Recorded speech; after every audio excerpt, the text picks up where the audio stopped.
He got problems, she got problems, only I got 411 problems. Hey, hi, what's up, y'all? It's time for another story time. The crowd has checked in. And welcome to, what did I say? The Standoff. A lot of I won't say a lot, but some of the story times that are traumatic are years. This is like years later. Reliving them, yeah, you will see me have some like emotion to it, but because I'm reliving the emotion at the time to tell the story. But I know, yeah, I won't say all of y'all, but it's like it's traumatic stuff going on, and it's a lot of times like in this day and age, like people feel like, or they pretend like they're perfect, and I've just never been that type of person. Like, I like to tell y'all like the truth. Literally in my description, you read, watch me heal from trauma, because like it's some everyday stuff, right? Anyway. So at this time, like, I'm living in the city, and me and one of the leaders is going through it. At this point in time, I don't think people know yet about Tyler. I think like some people know, but not a lot of people. But it's kind of like this back and forth situation, and I am battling depression. And he, like, if I'm with somebody, or like we are situationship, messing around, whatever, I need you, like, there has to be some kind of safe space for me. Like, there has to be something where it's like I feel safe with you, where I'm able to vent, I'm able to tell you like what's going on, like when I'm depressed. Like, if I don't feel like that safe space is there anymore, like I'm constantly removing myself. Like, I'm the type of person where I listen to words. Like, I listen to the things that you say when you're upset or when you're joking.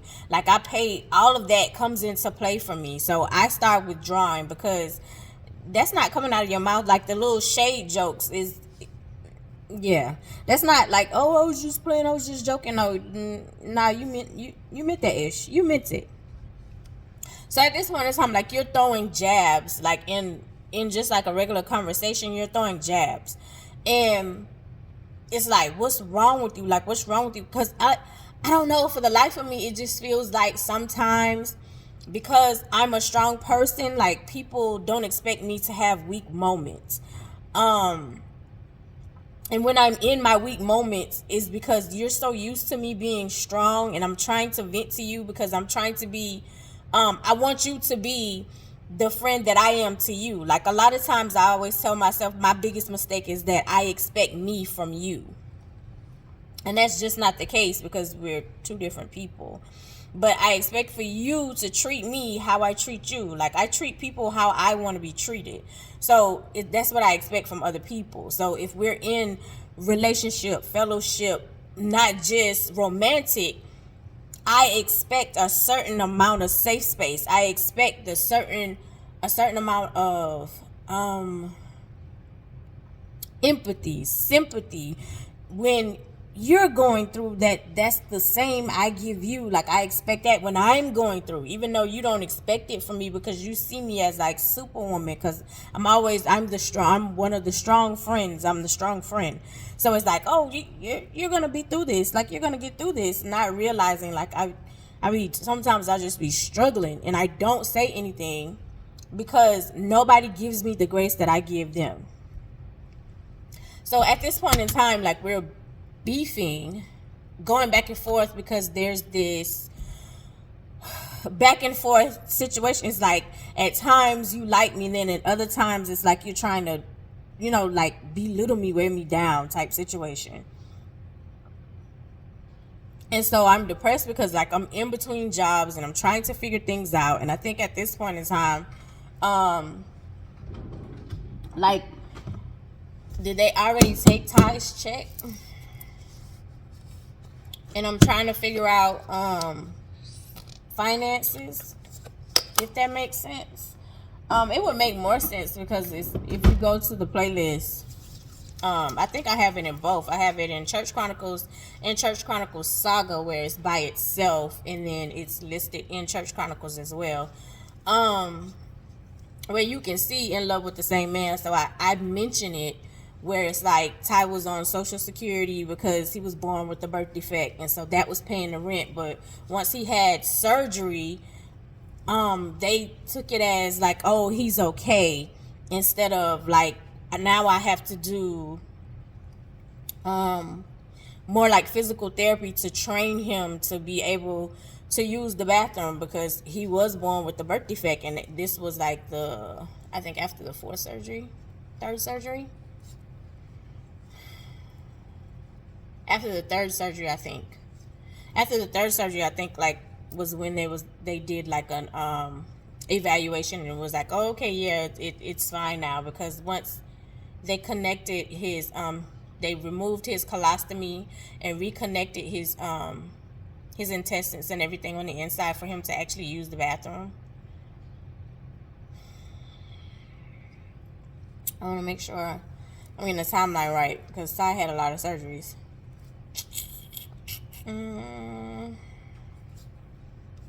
So, colostomy, opening,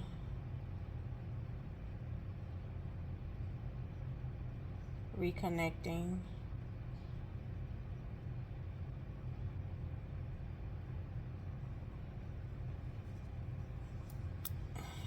I think it was after the reconnecting.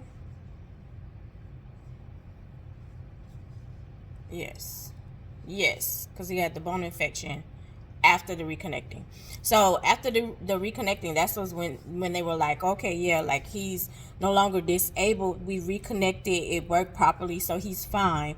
And they didn't include like the physical therapy part, which means the physical therapy was like, I'm inserting tubes in my kid's rectum, so his body will now react, because that wasn't there when he was born. So it's like now I'm having to train his body to react to something that was supposed to be normal, but it wasn't there when he was born.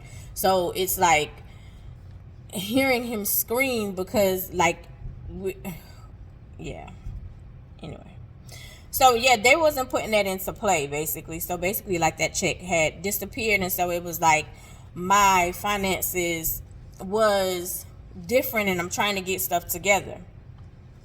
And we're going back and forth, because it's like you're back and forth with pretending that you want to be with me and then using me in the process, meaning, you know, like it's not funny. You know how you have somebody that you're comfortable with. Basically, it's like, I know I can always pull up to his house, or I know I can always pull up to her house, and we're friends, we're cool, but I can, like, when stuff is just not working the way you want it to work with old boy or old girl over here, I'm gonna pull up over here, because like, I know without a shadow of a doubt, because I know how you feel for me, I'm still able to pull up over here. So it's like a back and forth, and especially like, and you can use, but I want to see my son. Like, I want to come visit, and so what you come into, I want to see my son. It's like a back and forth. Like, you're saying certain things. Oh, can we work on it? Oh, we can get it together now. Like, we can be together. You know what I'm saying? It's like a back and forth, and so it's a back and forth out of your mouth, but your actions are saying something different. And I'm the type of person where it's like, I'll watch you for a while, but when it has to be a certain thing, it can be just one thing where it's like, okay, I'm no longer forgiving, I'm done. But at this point in time, like, I'm going back and forth, and I'm depressed, and I'm thinking about everything that I have going on.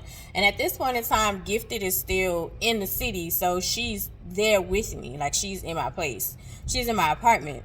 And at this point in time, like, I can't sleep. Like, I'm having a very hard time sleeping, because Capricorns, we overthink anyway. Like, we have so many scenarios going and trying to figure stuff out, which is why a lot of times, like, I get quiet, because I want to figure it out. I don't want to overreact. I don't want to talk to you any kind of way, especially if it's something where we got going on and we're beefing. I definitely want to stay away from you. And I don't want to react out of anger, especially if I have some kind of inkling where I'm trying to forgive you too. But if I'm not, then me being quiet is best, because it's like I got ish to lose, and just stay away from me. Just stay away from me. Um. So yeah. So at this point in time, it's like we're beefing, we're going back and forth, and I'm miserable about that because I need you to be my safe space. Because now it's like I'm not even, and it's not to the point where I'm even asking you for money. It's more of me I just need you to listen to me the same way that I listen to you, the same way that I gave you a safe space. Give me a safe space. Give me a place where I can come to you and be vulnerable, right? Even if we're not together, even if we're on a friendship level, like I said, not just romantic, give me the same that I'm giving you. And a lot of times I don't get that. So a lot of times, I won't say just Capricorns, but I can just speak because I know a lot of Capricorns. So it's like sometimes where we put ourselves in situations where it's like your mind is constantly going. It's like I need to sleep, or I need to ride, or I need to get next to water. Like me, I absolutely love beaches, love water, especially when they're extremely pretty. They don't necessarily have to be clear and blue for me to get the benefit, but if they are clear and blue, it's the even better benefit. But I love water. I love beaches. Like I love, there's a peace about it where I can just go there and it just clears my mind. It's like oh my God, it's healing. It's therapeutic for me. But at this point in time, like, of course, I can't travel. I can't go anywhere. It's money issues. It's relationship issues, situationship, whatever you want to call it. I'm a mom. I'm dealing with my baby in therapy. Like, it's like I got all this stuff coming at me. But at this very moment, what's heightened is the situation between me and you. And at this point in time, it's like I need to vent to you, to tell you, like, hey, like, I'm taking pills to sleep, and I feel like I'm depending on them, and I'm not naturally falling asleep, and that's not healthy, especially with me being a mom, and I have your child, so I'm coming to you for answers, to vent. Like, give me something, because nothing is working at this point in time. Like, it's like I'm a zombie. I'm exhausted. I'm walking around and I don't want to hurt my kid. I'm coming to you to vent, because you're supposed to be a safe space, because I provided a safe space for you. So yeah, so we're having this conversation, and so at this point in time, like, I don't know if any, like, most of my ladies don't, like, they'll watch but they won't comment. So ladies, like, nod at the TV or your phone if you understand. But there's a time where you're talking to your man and you can realize, or your significant other, your sneaky link or whatever, you're talking to them and you can realize, like, this ninja really don't like me, or this person don't like me. Like, you kind of, you get a feeling, like you hear it in their tone, you hear it in their response, you see it in their reactions. It's like, you don't like me. Right? So we're having this conversation and you can tell, like, your attention is elsewhere. And then it's when your attention is elsewhere, like the person that you really don't want to be with, or you're kind of just dragging along, you kind of treat them a certain way. And so we're talking and we're having this conversation and we're kind of going back and forth, and I'm saying, like, I'm stressed out, like I'm taking pills to sleep, and I'm like, I don't think that's safe or healthy with me having Ty in the house. And your response was, and everybody got problems, everybody got stuff to deal with. And I'm not debating that everybody don't have problems, but I'm talking about me. I'm talking about making sure that I'm healthy enough to take care of your kid. Like, I'm asking for a safe space. I'm asking for sanctuary at this point in time. And when I get to a point where I'm vulnerable, because it's very hard for me to be vulnerable, because the times when I am, it's either used against me or it's not even paid attention to. So most of the time I'm vulnerable with myself or God. And here we are in this space where you feel like you're above me and you're not giving me what I need as far as this safe space. So it's in the middle of the night. I had cried as much as I can cry because it's a realization like, this ninja don't like me. Like, you don't like me. Anytime that I'm trying to vent to you, I'm trying to, craves, like I'm begging sanctuary, basically like safe space. You're missing all the markers. You're missing it. You're not getting it. So it's the middle of the night. Ty is asleep. Gifted is asleep because Gifted is at the house. And it's like 1 or 2 in the morning. And my mind is going. It's going crazy and it's going all this stuff. And it's like, I got to get out of here. Like, I'm sitting in the middle of the bed and I'm just rocking back and forth because it's got so much on me. It's like, how I'm going to pay for this? How I'm going to do this? I can't sleep. Because at this point in time, I can't sleep. Me not sleeping, it's not a couple of hours. I'm talking about days, right? And you can see it, like it's like bags under my eyes. Like, my eyes are huge and puffy. It's kind of hard. Like, when it's so much going on, or I'm like, my mind is in overload, I don't sleep. So I get in my car and like I just drive. It's like, I just need to drive. I just need to get out of here. I just need to drive. So like I'm driving, I'm just riding around, taking my time. Like, there's nobody, because at a certain amount of time, like, those cities where it's a certain time where everything shuts down. Not Vegas. Well, even with Vegas, like, you kind of get quiet around a certain time. But, like, my hometown, the city, will shut down, I would say around 11, 12. Like, it's barely anybody out. Certain parts, even, like, the city I live in now, around, I would say, like, 2 in the morning, it's barely anybody moving, right? Yeah, so around this time, like around 11:30, 12, usually like 10:30, 11, there's barely anybody moving. So it's barely anybody out. And I'm just riding around. So I go to this plaza and I just turn around, like I just bust a U.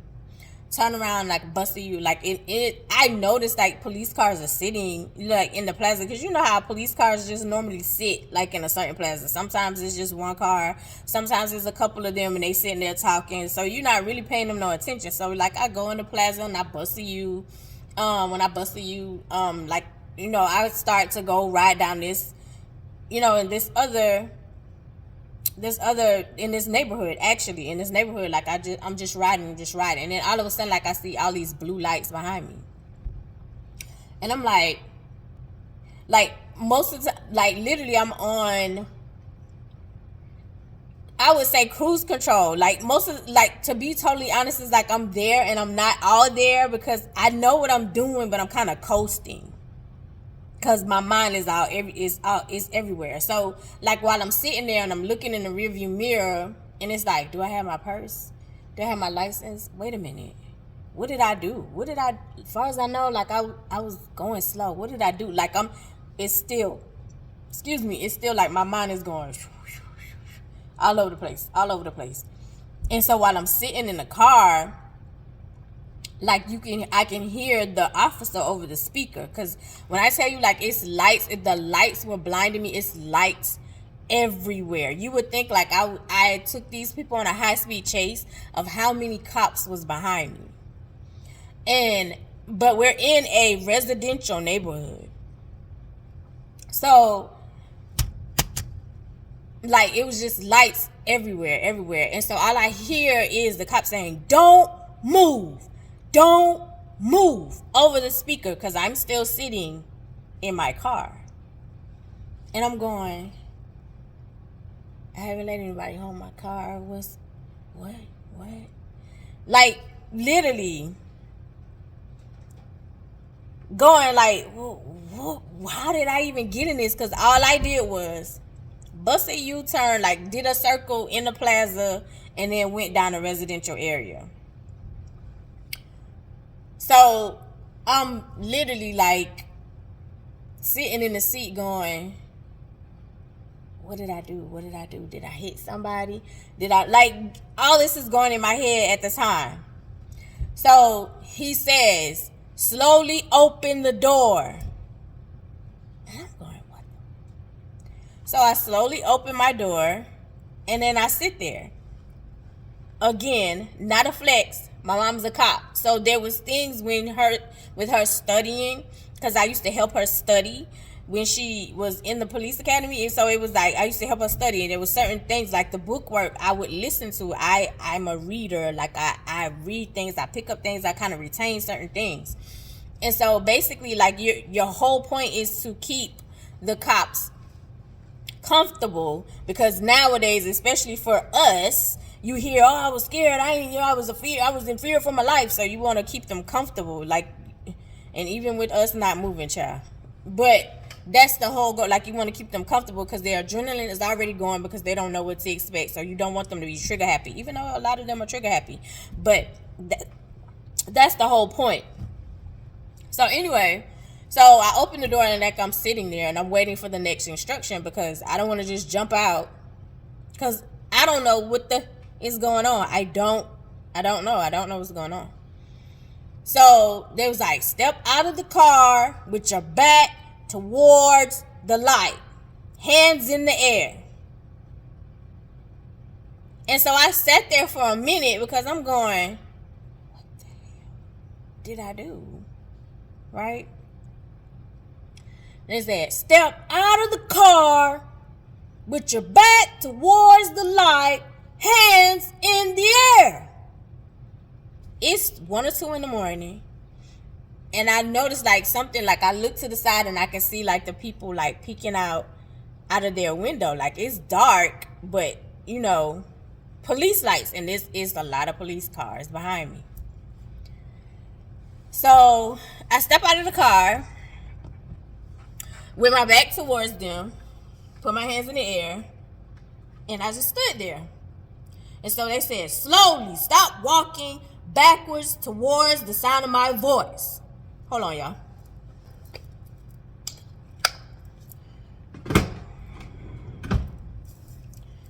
Bang. These leggings look crazy. Alright, so yeah, so I got my hands in the air, and he was like, walk backwards to the sound of my voice. Walk backwards to the sound of my voice. And those who live in that city know that's literally how most of the cops sound in that city, right? So my hands are in the air, and I started walking backwards. Now, mind you, I think I have on a dress at this time. I'm not even going front. But I'm starting, I'm walking backwards. And he was like, keep walking to the sound of my voice. So I keep walking. So at this point in time, like, my car door is still open or whatever. And, like, I'm steadily walking past my car. Like, my car is sitting there, still on, door open. And I'm steady walking past my car, walking back. And finally he said, stop. So I can see my car in front of me running. And then I can hear, like, at this point in time, like, I still haven't turned around. My hands are in the air, and I'm standing up like this. And, like, and I can hear them. Like, I can hear them talking amongst each other. So a cop walks up behind me, walks up, and he comes around, and he gets in my face.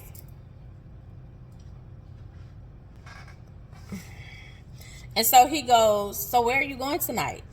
And I said, no specific place. Like, I'm just riding around. And so he was like, why are you riding around? And I was like, I got a lot on my mind.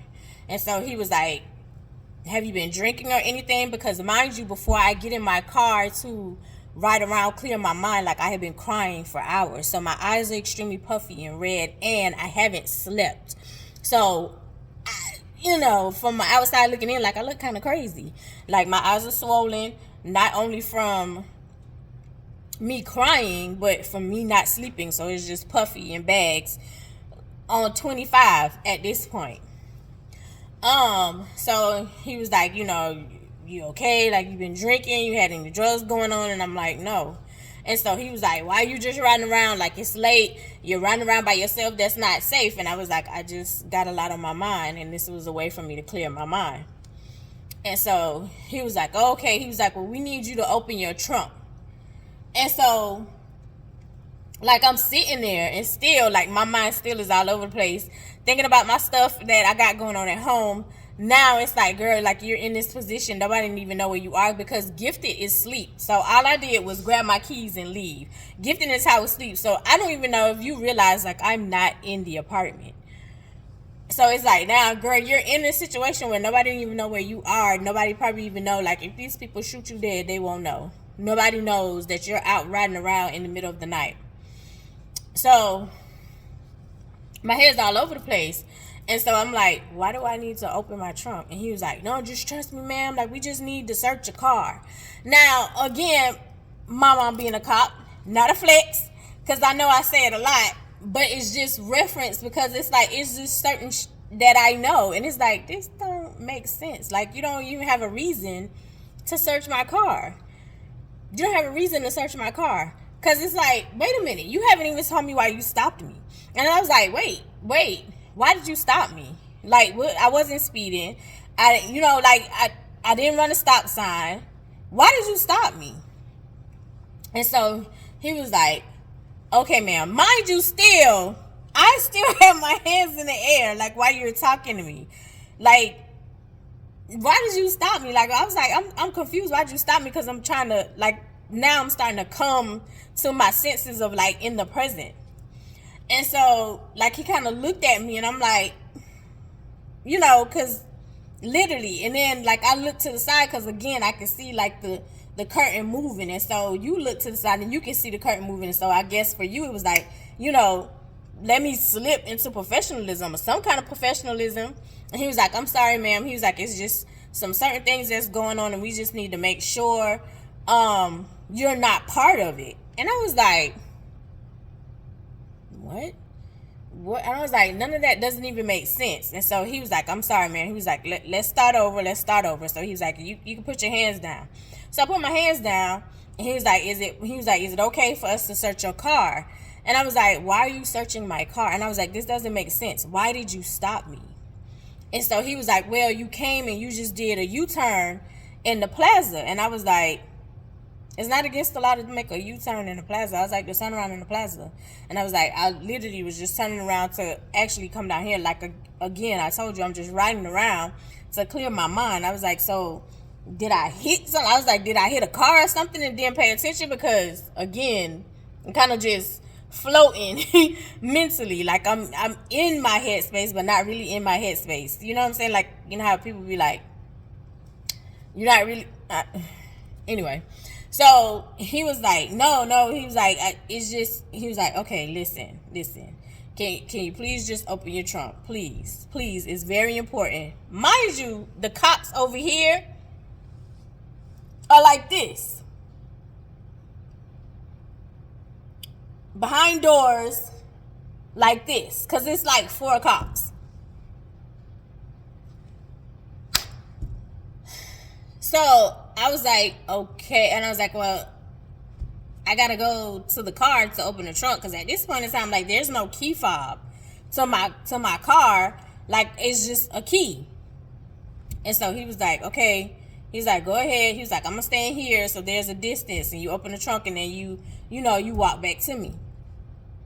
So I go to my car to hit the button. So the trunk will pop open, and I walk back to where he was. And then he was like, stay right here. So he walked, and there's nothing in my trunk.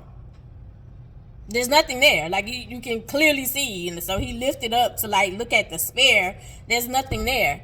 And so he was like, so they put their guns down. And so he was like, okay, ma'am. He was like, I just wanted to let you know. He was like, listen, yesterday in the parking lot, he was like, in that parking lot, this lady was beaten very badly by a guy with a bat. And he was like, and the car he was in matches your car.